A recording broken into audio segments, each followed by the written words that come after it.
베드로가 고넬료를 만나기 위해서 이제 가이사랴를 향해 출발했는데 요빠의 형제들 몇 명과 함께 동행을 합니다. 이 몇 명은 나중에 베드로가 예루살렘 성도들에게 증언하면서 여섯 형제들하고 얘기했기 때문에 지금 그 요빠에서 함께 동행하는 형제들이 6명임을 우리가 알게 되고요. 이 요빠의 6 그리스도인들은 베드로와 동행해서 베드로의 설교를 고넬료의 집에서 듣고 또 이방인 무리에게 성령 세례가 임하는 놀라운 현장을 두 눈으로 직접 목격하게 되었습니다. 그리고 그들은 요빠 자기 집으로 돌아가지 않고요, 베드로와 함께 예루살렘으로 가서 이방인에게 내린 성령의 세례와 또 그들의 회심과 구원받음을 7 증인의 자격으로 함께 증언하게 되는 특권을 누리게 되었습니다. 그런데 이 요빠의 6 성도들은 어떻게 그런 영광과 특권을 누리게 되었을까요? 왜 주님께서는 많고 많은 사람들 가운데 특별히 그들 6명을 선택하셔서 그와 같은 영광을 누리게 하셨을까 하는 생각을 해봅니다. 우리는 이 질문에 대하여 어떤 합리적인 대답도 사실 할 수 없습니다. 단지 우리가 알 수 있는 것은 요빠의 6 그리스도인들에게 하나님께서 일방적으로 베푸신 은혜였다라는 것이죠. 그러고 보면 이것은 사도행전 10장에 나오는 모든 사람들에게 다 해당이 되는 내용입니다. 베드로가 요빠에서 유숙한 집은 무두장이 시몬의 집이었습니다. 무두장이라 함은 짐승의 가죽을 벗겨서 가공도 하고 염색도 해서 가죽 제품, 그러니까 벨트나 또 신발이나 등등 여러 가죽 제품을 만드는 사람인데, 당시에는 짐승의 사체는 부정한 것으로 여겨졌기 때문에 부정한 것을 만지는 부정한 사람이라고 해서 그가 손 닿는 것도 다 부정하다고 해서 최하층 천민으로 여겨졌고 그와 상종하려고 하는 사람이 아무도 없었습니다. 그런데 그 무두장이가 당대에 얼마나 많이 있었겠습니까? 지금도 이스라엘 요빠에 가보면 이 가죽을 염색하고 가공하는 집들이 지금도 많이 있다고 하는데, 아마 2000년 전에도 이 무두장이 시몬과 같은 직업을 가진 무두장이가 요빠에 여러 명이 있었을 것입니다. 그리고 이스라엘 전역에 보면 그 숫자가 엄청 많았을 것입니다. 그런데도 하나님은 베드로를 많고 많은 무두장이 가운데서 시몬이라고 하는 무두장이 집에서 머물게 하셨는데, 수많은 무두장이 가운데 왜 유독 그의 인생을 그날 새롭게 하셨을까?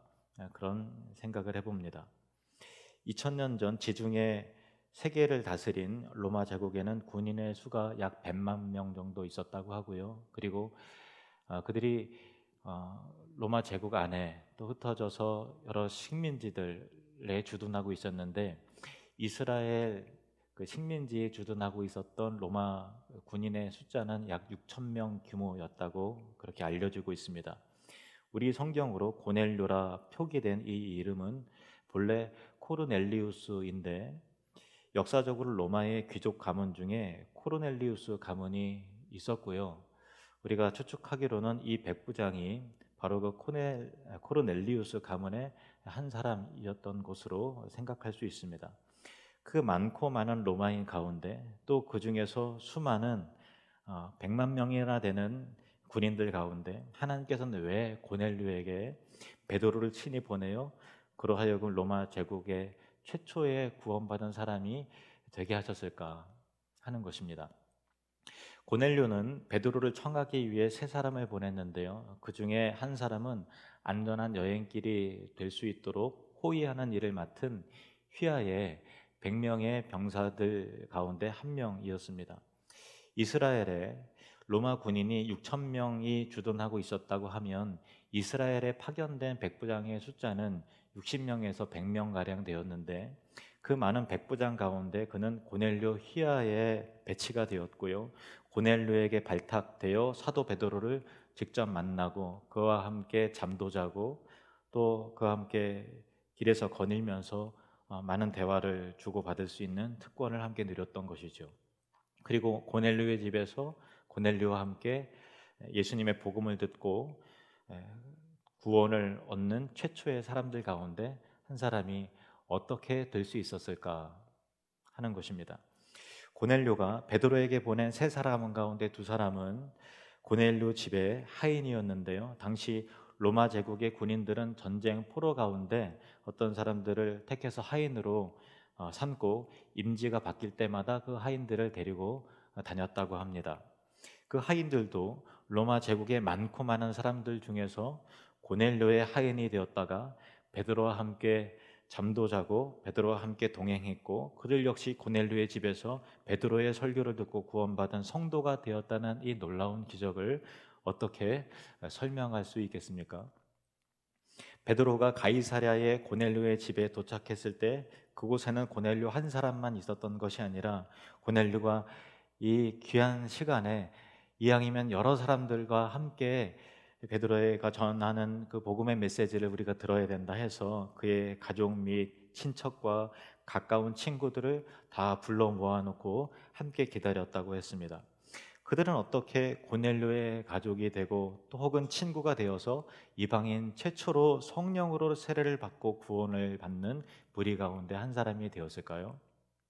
하나님의 이러한 택하심의 신비는 고넬료의 사람들뿐만 아니라 베드로도 마찬가지였습니다.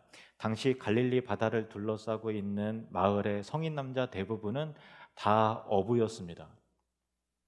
그 많고 많은 어부들 가운데 주님께서는 왜 베드로를 부르시어 제자가 되게 하시고 그가 주님을 배반하여 3번이나 부인하였는데도 불구하고 끝까지 그를 품으시고 사도로 삼으시고 초대교회 리더로의 사명을 감당케 하시고 또 루다의 중풍병자 애니아를 일으키시고 또 욥바의 죽은 다비다를 살리시며 고넬료의 집에서 이방인 무리를 집단적으로 구원하는 당신의 거룩한 도구로 왜 사용하셨을까 하는 것입니다. 이 모든 질문에 대한 답은 하나뿐입니다. 그 모든 것은 하나님께서 개개인에게 일방적으로 베풀어 주시는 하나님의 주권적 은총의 결과였다라는 것입니다. 하나님이 그를 택하시고 그에게 구원을 선물로 주시기 위해서 섭리적 만남을 통해서 하나님의 백성 가운데로 초청하시는 것입니다. 사도행전 10장에 나오는 많은 이들의 섭리적 만남과 구원의 이 이야기들은 비단 그들에게만 해당하는 것이 아니라 저와 여러분 모두에게 해당이 되는 우리 자신의 이야기입니다. 이 세상에는 택하심을 받아 구원받은 신자들보다 구원받지 못한 사람들이 훨씬 더 많습니다. 비교적 기독교인의 비율이 높은 우리나라만 보더라도 인구 5,200만 명 가운데 아무리 넉넉히 잡아도 기독교인의 숫자는 1,000만 명이 될까 말까 합니다. 구원받은 그리스도인보다 구원받지 못한 사람의 숫자가 4배나 더 많은 것입니다. 그런데도 우리는 구원받지 못한 80%가 아니라 구원받은 20%에 속한 그리스도인으로서 지금 이 자리에 있는 것이죠. 코로나 그게 한창 확산이 되고 할 때 언론에서 교회와 여러 가지 기독교 단체들이 막 이제 거론이 되고 할 때 같은 기독교인으로서 우리 얼굴이 얼마나 함께 또 부끄러워지고 얼굴이 또 낯이 뜨겁고 그랬습니까? 그럼에도 불구하고 여러분 안에 있는 믿음과 그 신념은 변함이 없기 때문에 지금 이 자리에 나와 있는 것이잖아요. 그것이 우리에게 일어난 진리의 확고함이 하나님께서 우리의 믿음을 지켜주시는 특별한 은혜가 아니었다면 우리가 우리 안에 있는 믿음을 잘 지켜낼 수 있었겠습니까? 하나님은 우리를 택하셔서 구원하시기 위해 누구의 자녀로 태어나게 하시고 누구와 결혼하게 하시고 아무개와 함께 직장 생활을 하도록 하게 하시며 몸이 아파 병원에 입원했지만 누구와 같은 병실을 쓰게 하심으로 복음을 듣게 하시고 또 우연처럼 보여지는 그런 어떤 만남을 통해서 전도를 받아서 우리를 죄와 사망에서 건져내시는 것입니다. 성경은 이 모든 것이 하나님의 일방적 은혜와 택하심 가운데 되어지는 일이라고 분명히 말씀하십니다. 에베소서 1장 11절 말씀 함께 읽겠습니다. 모든 일을 그의 뜻의 결정대로 일하시는 이의 계획을 따라 우리가 예정을 입어 그 안에서 기업이 되었으니. 또 요한복음 15장 16절 말씀 함께 있습니다. 너희가 나를 택한 것이 아니요 내가 너희를 택하여 세웠나니. 아멘. 너희가 택한 것이 아니라 내가 너희를 택하였다라는 것입니다. 이 땅에서 태어나서 살아갔던 수많은 사람들 가운데 또 지금 현재 우리와 동시대를 살아가고 있는 78억 명의 사람들 가운데 모든 사람이 다 구원받는 것이 아니고 모든 사람이 다 택함을 받는 것이 아닙니다. 아담의 아들 중에서 가인은 버림을 받았고 아벨과 또 나중에 태어난 아들 셋은 택함을 받았습니다. 야곱의 쌍둥이 아들이라 할지라도 같은 배에서 리브가의 배에서 태어난 두 아들인데도 불구하고 에서는 버림을 받았고 야곱은 택함을 받았습니다. 여러분의 가족과 친척들을 한번 떠올려 보십시오. 가족이기에 함께 복음을 듣고 구원을 받는 은혜를 누리기도 하지만 한 형제요 혈통이요 가족이라 할지라도 어떤 사람만 구원을 받기도 합니다. 돌아가신 저희 아버지 고 이준호 목사님은 위아래로 여러 형제분들이 있었습니다.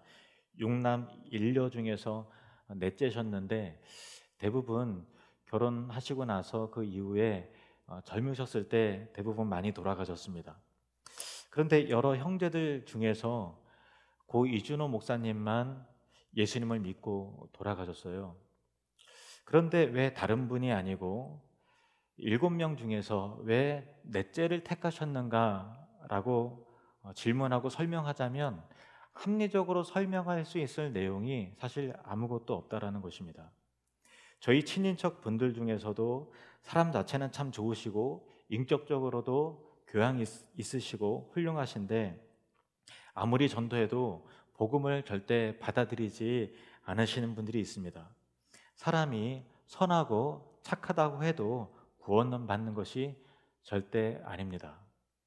우리가 구원받는 것은 우리 안에 어떤 조건이 있기 때문에 구원하신 것이 절대 아니고요. 구원받는 것 자체가 엄청난 기적이 우리 안에 일어났다는 사실을 여러분은 이해하고 계십니까? 설명할 수 없는 은혜가 저와 여러분 각자에게 임한 것입니다. 하나님이 천사를 고넬료에게 보내주셔서 말씀하신 내용을 보면 이렇습니다. 사도행전 10장 4절 말씀 함께 읽겠습니다. 고넬료가 주목하여 보고 두려워 이르되 주여 무슨 일이니이까?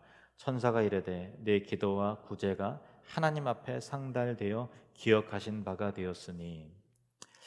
여기 보면요, 고넬료의 기도와 구제가 하나님 앞에 상달이 되어서 기억하신 바가 되었다 이렇게 되어 있는데요. 고넬료는 분명히 의로운 사람이었고 가난한 사람들을 돌보는 선한 사람이었습니다.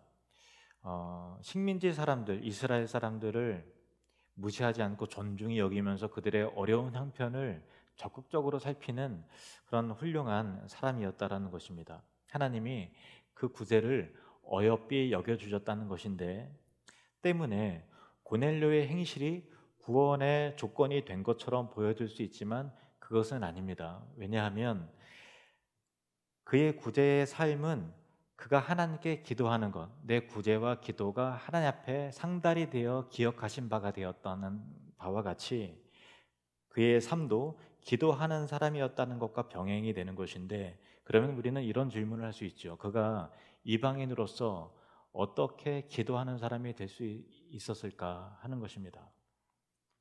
여러 우상들을 섬기는 다신론의 신앙을 가진 로마인으로서 어떻게 유일신인, 그것도 이 식민지인 그 이스라엘의 하나님을 믿게 되었는가라는 것이죠. 그런 질문 가운데 설명을 해보면 하나님의 택하심을 입어 어느 날 은혜와 진리의 빛이 그에게 임했다라는 것밖에는 설명할 수 있는 내용이 사실상 아무것도 없다라는 것입니다. 하나님이 고넬료에게 먼저 은혜의 빛을 비춰주셨습니다. 그 빛이 고넬료에게 진리를 알길 원하는 마음과 그 갈망을 불어넣어 주셨고, 고넬료는 하나님을 더 많이 알길 원하는, 진리를 더 많이 사모하는 마음 가운데 날마다 하나님께 하나님, 진리의 빛을 더 구체적으로 저에게 비추어 주십시오 하고 간절히 기도했을 것입니다. 그리고 그 빛이 그를 경건한 삶으로 인도하였고, 그가 경건하고 간절히 기도했을 때 하나님이 그 기도를 들으시고 베드로를 보내주셨다라는 것입니다. 구원은 사람의 의지와 믿음의 결단이 들어가는 것처럼 보여도 실은 처음부터 끝까지 하나님의 예정하심과 하나님의 기가 막힌 간섭과 은혜의 영역이라는 것입니다. 에베소서 2장 8절 말씀을 보시겠습니다. 너희는 그 은혜에 의하여 믿음으로 말미암아 구원을 받았으니 이것은 너희에게서 난 것이 아니요 하나님의 선물이라. 아멘. 하나님은 고넬료 한 사람을 통해서 그의 가족과 그의 친구들과 하인들과 그의 병사들까지도 구원하셨습니다. 섭리적 만남이라는 것은 참으로 놀라운 은혜이며 축복인 것이죠. 하나님이 이러한 만남을 통해 구원하시기도 하시며 또한 이런 섭리적 만남을 통해서 구원을 점진적으로 이루어 가십니다. 점진적 구원이 이루어진다는 것은 성화의 삶, 즉 거룩해져 가는 것을 의미하는데, 이루어가는 구원, 즉 점진적 성화의 삶을 위해서 섭리적 만남의 공동체를 우리에게 선물해 주셨는데, 그것을 일컬어서 교회라고 하는 것입니다. 에베소서 2장 20절에서 22절 말씀을 보시면, 너희는, 여기서 너희들이란 교회인 너희는 이라는 의미입니다. 교회인 너희는 사도들과 선지자들의 터 위에 세우심을 입은 자라. 그리스도 예수께서 친히 모퉁이 돌이 되셨느니라. 그의 안에서 건물마다 서로 연결하여 주 안에서 성전이 되어가고, 완성이 아니라 되어간다라는 것입니다. 너희도 성령 안에서 하나님이 거하실 처소가 되기 위하여 그리스도 예수 안에서 함께 지어져 가느니라. 아멘. 홀로 지어져 가는 것이 아니라 함께 지어져 간다는 것입니다. 완성의 모습으로 있는 것이 아니라 부족한 자들이 모여서 함께 지어져 가는 공동체로 그 운명적 만남을 하나님께서 우리에게 허락해 주셨다라는 것이죠.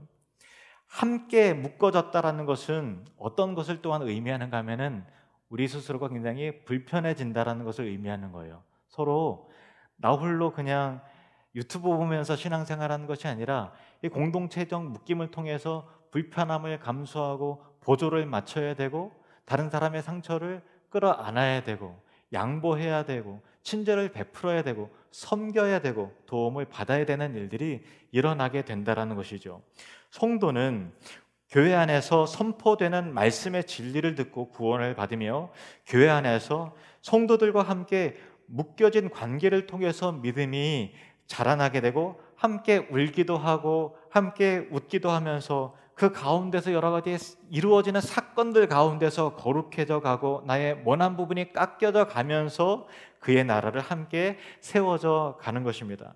코로나로 인해서 우리가 온라인 예배도 드리고, 그리고 유튜브를 통해 또 많은 기독교 좋은 콘텐츠들을 또 접할 기회도 많이 있고, 또 훌륭한 목사님들의 다양한 은혜로운 설교를 우리가 취사 선택하면서 들을 수 있는 정말 편리한 그런 많은 영적인 유익을 누릴 수 있는 시대이지만, 같은 유튜브 채널을 구독한 불특정 다수를 향해서 교회라고 하지는 않지 않습니까?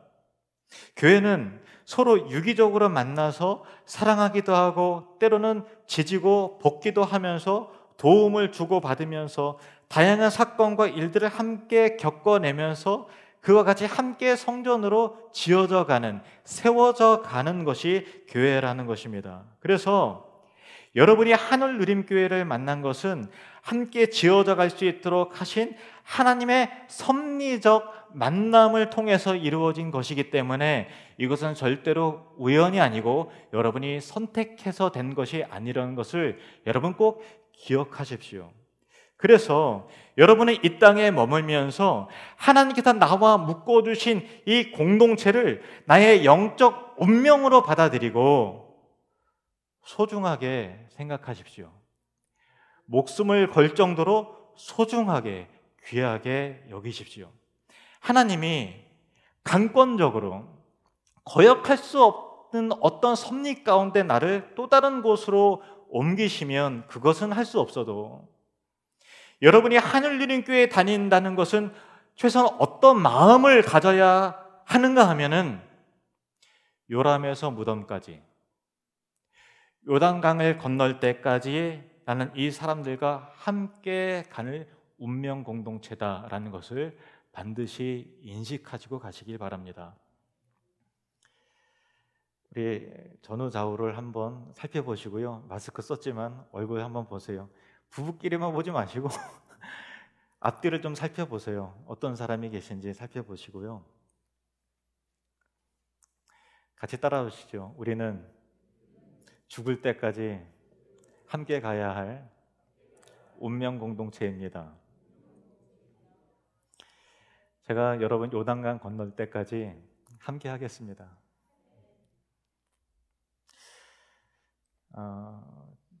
제가 지금부터 드리는 말씀은 코로나 때 우리가 예방하려면은 예방 접종을 맞아야 돼요. 백신을 맞아야지 되는 거죠. 그래서 하나님께서 더 큰 일을 앞두고 우리에게 다양한 일들을 겪게 하심을 통해서 내성을 키우시는 일들이 있고요. 또 설교를 통해서 아직 일어나지 않았지만 예방 접종의 측면에서 본문 가운데 미리 드리는 말씀도 있어요. 지금부터 드리는 말씀은 일종의 백신입니다. 여러분이 우리와 함께 신앙생활을 하다 보면요, 여러분의 마음을 흔들 수 있는 여러 요소와 사건들이 항상 생겨요. 그건 어쩔 수 없어요. 제일 먼저는, 제일 괴로운 일은 목사에게 시험 드는 일이겠죠. 그래서 저와 너무 가까이 하려고 하지 마세요. 뭔가 치명적인 실수를 뭐 이렇게 결점을 보게 되면, 여러분 은혜가 떨어지면 뭐 저야 괜찮지만 그때부터 설교가 안 들리기 시작하면 그것보다 괴로운 게 뭐 어디 있겠어요, 그죠? 그러니까 목사에게 시험이 드는 그런 순간이 찾아올 수 있다라는 거 꼭 기억하세요. 꼭 기억하십시오. 그리고 장로와 권사에게, 중직자에게 시험 드는 일이 꼭 있습니다. 뭐 새신자에게 시험 들겠어요. 장로에게, 그리고 권사에게 시험 들고, 또 안수집사에게 시험 들고 갈등하는 일도 반드시 있을 거예요. 저분 얼굴 한 보면 소원이 없겠다라는 거죠. 저분 딱 보는 순간 심장이 굳고 예배의 은혜가 안 돼 하는 상황이 생길 수 있어요. 그리고 임직에 떨어져서 자존심 상하고 상처받을 때가 올 겁니다. 그리고 어떤 오해로 말미암아 너무 억울해지는 순간도 있어요. 그거 뭐 어떻게 뭐 앞에 나와서 사실은 자초지종은 이렇고 그것이 아니라고 해명할 기회도 없고, 그냥 혼자 아파하면서 울 수밖에 없는 상황도 생겨요. 그거는 목사도 겪는 일이고 직분자들도 겪는 일이고 여러분 다 겪게 되는 일입니다. 그리고 어떤 수치스럽고 부끄러운 일 때문에 사람들 보기가 싫어질 때가 있어요. 얼굴 쳐다보는 것 자체가 싫어질 때가 있죠. 그러나 하나님의 강권적인 개입이 아니라면 하나님이 묶어주신 이 공동체를 내 삶과 내 생명을 들여서 함께 세워가야 할 운명 공동체로 믿고 버티며 서로 용납하고 사랑하며 살아가는 것이 겸손하고 바른 신자의 삶인 것입니다. 저도 15년 이상 목회를 했어요. 처음에 왔을 때는 목사님 젊다 그런 얘기를 많이 들었는데 지금은 젊은 목사라는 얘기를 어느 순간부터 안 하세요. 그런 얘기 못 들어봐 이제는. 저도 이제 내일 모레면 이제 50이 됩니다. 15년 이상 목회를 하면서 많은 성도들을 만나게 되는데, 여러분과 같이 계속 머무시는 분들도, 어떤 환난과 어려움이 있어도 계속 머무시는 분들이 있지만 어떤 일 때문에 결국은 떠나시는 분들도 계시더라고요. 근데 가끔 그분들 소식을 듣기도 하고 만나기도 하고 이렇게 하잖아요. 그러면서 드는 생각은 정말 떠나길 잘하셨다, 저분이 영적으로 더 유익해지셨다라는 경우를 거의 못 봤어요. 여러분은 보셨어요? 거의 못 봤어요. 이 강단에서 진리의 말씀이 중단되는 순간은 그런 때가 혹 있다면, 저도 인간이기 때문에 뒤도 돌아보지 말고 떠나십시오. 그런데 그게 아니라면 버티고 견뎌야 돼요. 결국은 버텨내시는 분이 승리자가 되는 거예요. 에베소서 4장 1절에서 3절 말씀을 보십시오. 에베소서 4장 1절에서 3절 같이 읽겠습니다. 시작. 그러므로 주 안에서 갇힌 내가 너희를 권하노니 너희가 부르심을 받은 일에 합당하게 행하여 모든 겸손과 온유로 하고 오래 참음으로 사랑 가운데서 서로 용납하고 평안에 매는 줄로 성령이 하나 되게 하신 것을 힘써 지키라. 아멘. 이게요, 어느 순간에는 그냥 지켜줄 수 없어요. 힘써 지켜야 되는 순간이 오는 거예요. 끙끙거리면서 지켜야 한다고, 버텨야 한다고, 힘을 내자고 힘써 지켜야 되는 순간이 오는 거예요. 그때 힘써 지키십시오. 힘써 교회를 지키십시오. 힘써서 직분을 지키십시오. 사도행전 10장이 중요한 이유는 고넬료 한 사람이 특별하기 때문에 중요해서 그것이 10장, 11장에 길게 소개가 된 게 아니에요. 고넬료 한 사람이 특별히 다른 사람보다 대단했기 때문에 사도행전 10장이 이 사도행전에 나타난 3대 사건 중에 하나가 아니라 하나님이 고넬료를 중심으로 이방인들을 최초로 집단적으로 구원해내신 새로운 교회의 운명적 시작이었기 때문에 이 부분이 중요하다, 그것입니다. 집단적 구원, 집단적 성화, 공동체적 구원, 공동체적 역사, 이것이 바로 교회입니다. 교회는 소중합니다. 예수 그리스도 안에서 함께 성전으로 지어져 가는 공동체가 바로 교회이며 저와 여러분인 것입니다. 기도하시겠습니다.